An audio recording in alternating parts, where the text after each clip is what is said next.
Halo teman-teman, kali ini DG akan menceritakan alur anime Solo Leveling Season 4 episode 4. DG menyarankan agar kalian menyempatkan diri untuk nonton anime ini secara langsung karena dijamin kalian pasti puas dan tentu saja memiliki pengalaman nonton tersendiri. Tapi jika kalian gak ada waktu, maka mampir ke sini adalah pilihan yang paling tepat. Karena DG dengan senang hati akan menceritakan semua kisahnya untuk kalian semua. Sebelum lanjut ke inti cerita, buat kalian yang baru saja menemukan channel ini, ada baiknya untuk subscribe dulu. Jangan lupa juga untuk menyalakan notifikasinya, agar kami semakin semangat untuk menghadirkan konten-konten terbaik buat kalian. Oke, langsung saja, persiapkan diri kalian and enjoy!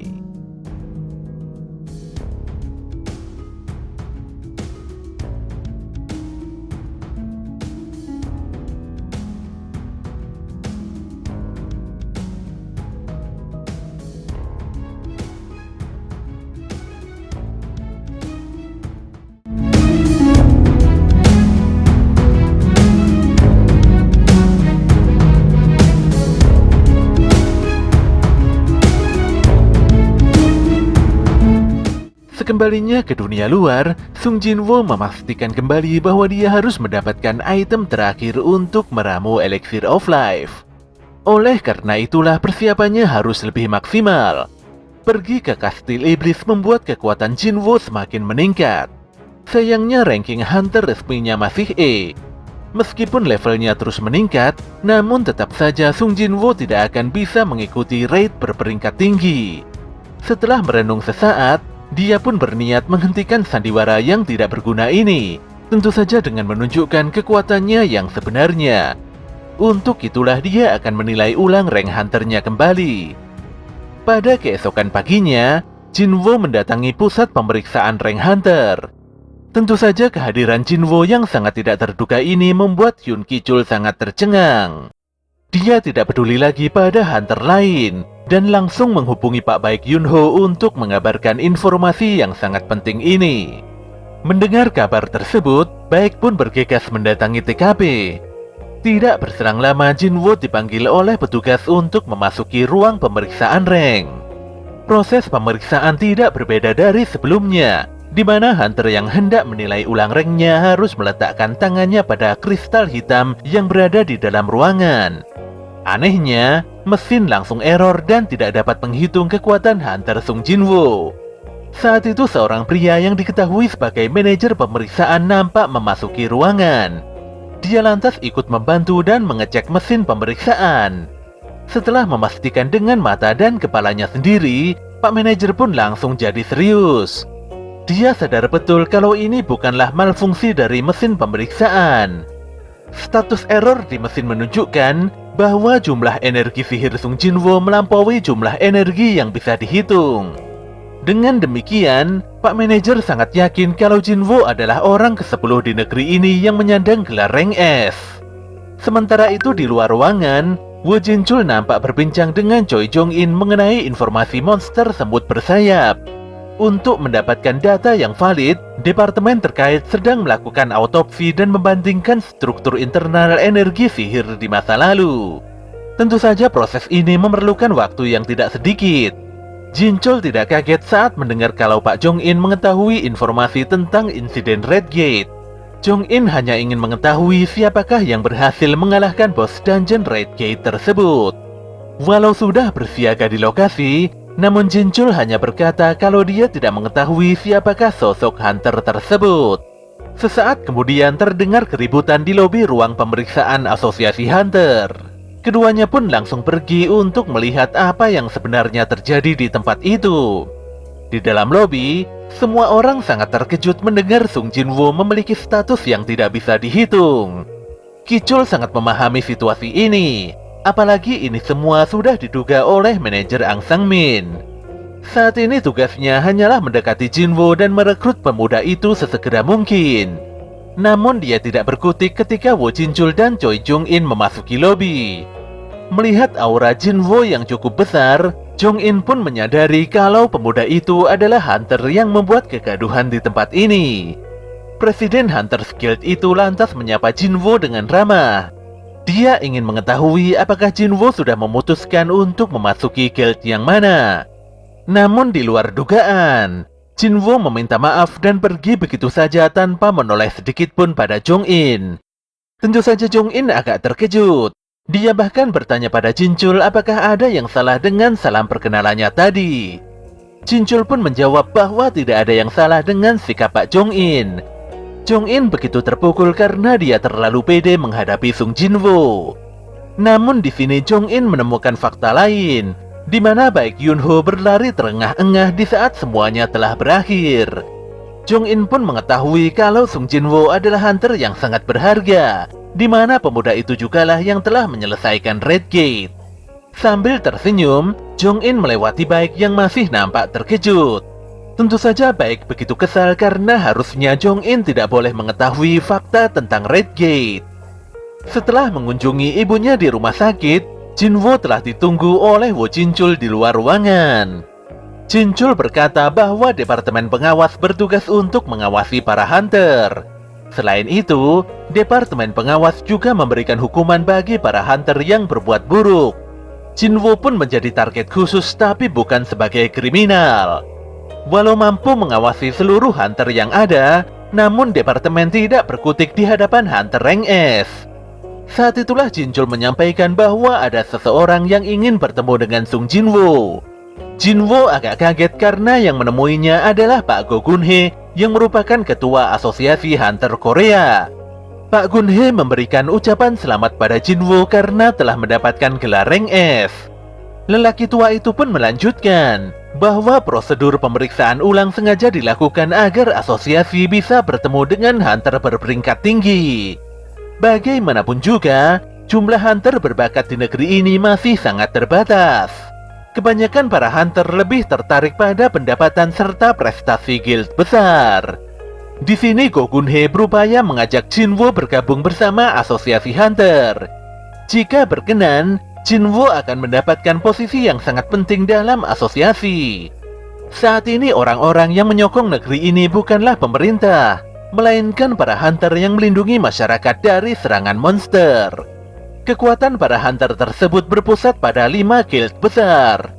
4 dari 5 guild tersebut sedang berusaha menjaga keseimbangan. Tapi keseimbangan itu akan hancur jika Jinwo bergabung ke dalam salah satu guild tersebut. Oleh karena itulah, asosiasi hunter menjadi kekuatan ke-6 di negeri ini demi menyeimbangkan kekuatan yang ada.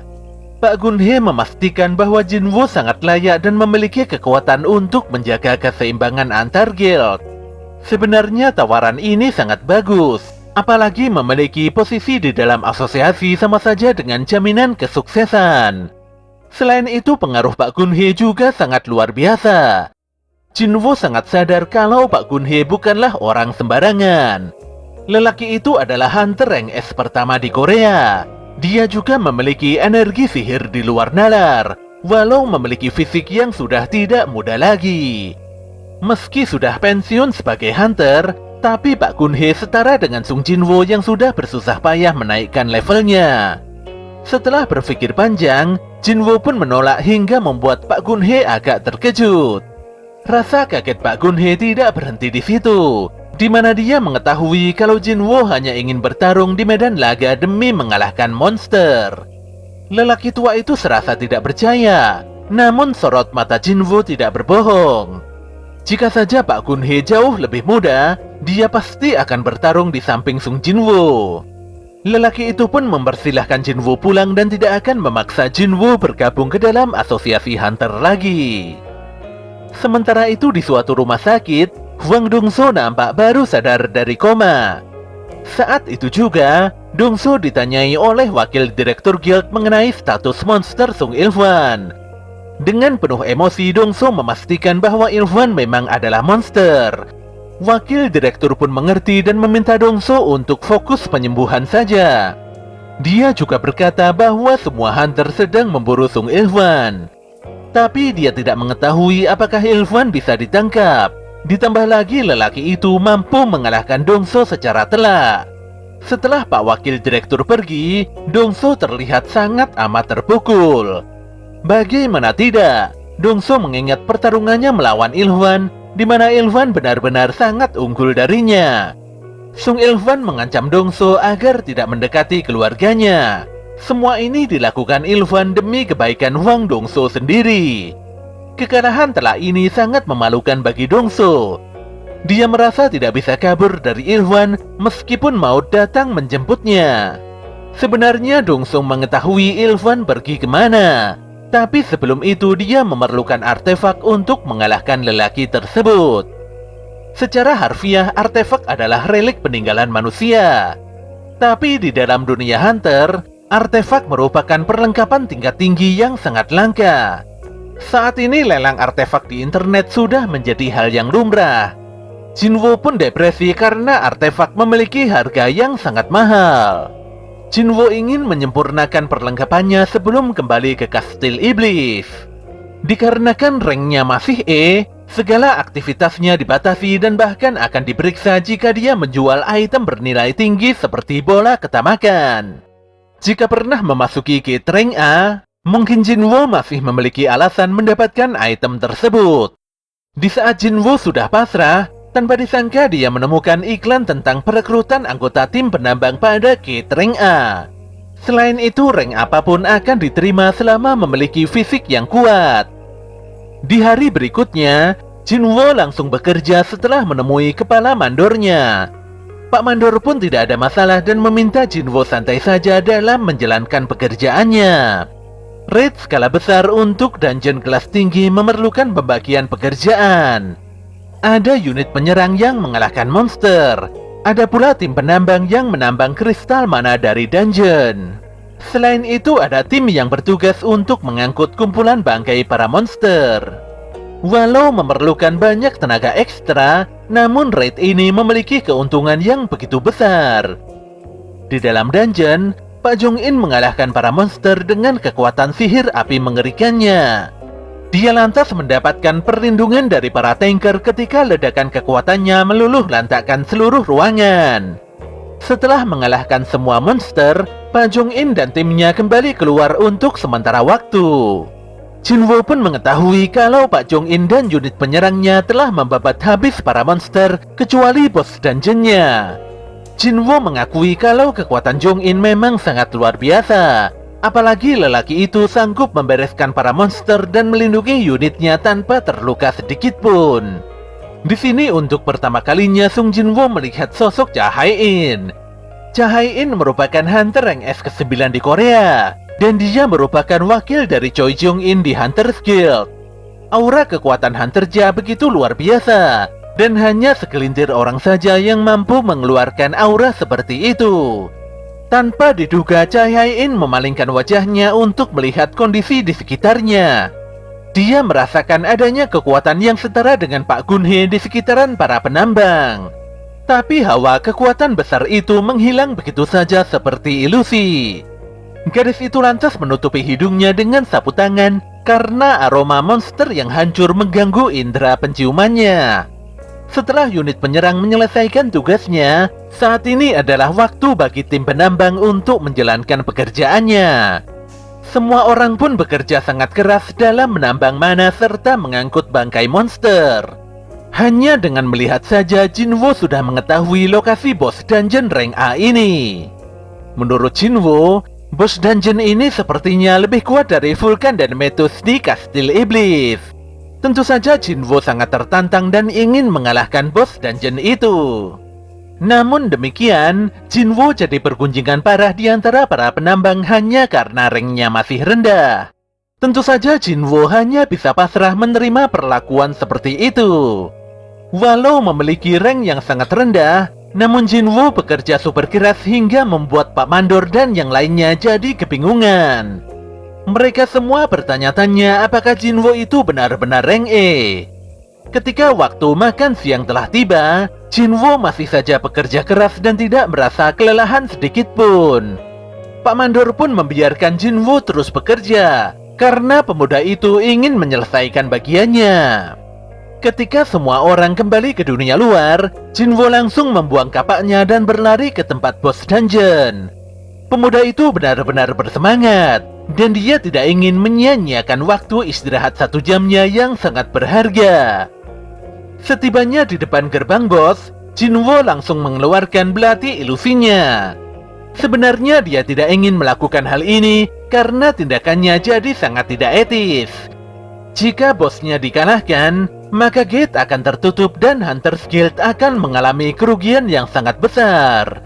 Walau demikian, kata hatinya tidak peduli dan ingin terus melangkah.